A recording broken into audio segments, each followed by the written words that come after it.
We are approaching a somber anniversary for Birmingham and our nation. Sunday, it'll be 56 years since the bombing at the 16th Street Baptist Church. Tonight, we're hearing from one of the survivors of the bombing and an Alabama senator who once prosecuted those responsible for the tragedy. CBS 42's news reporter Corey McGinnis joins us live with tonight's big story. Corey.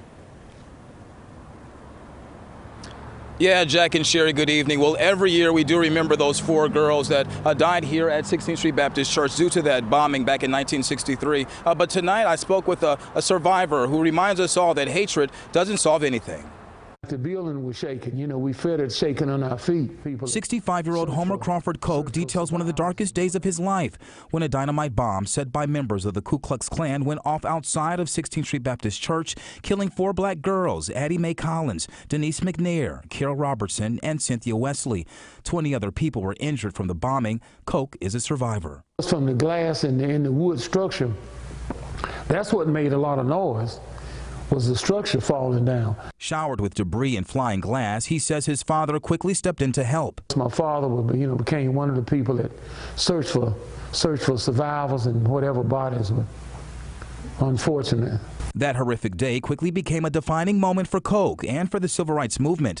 In 1965, 4 Ku Klux Klan members emerged, but witnesses were reluctant to talk, so charges were never filed. Everyone knew there was unfinished business. The case was reopened in 2000. Senator Doug Jones, who was then a United States attorney for the case, says a grand jury indicted former Klansmen Bobby Cherry and Thomas Blanton with the murder of the 4 girls. But Cherry died in prison 4 years later, leaving Blanton as the last convicted bomber who's not eligible for parole again until 2021. These girls died because of hate, because of the color of their skin.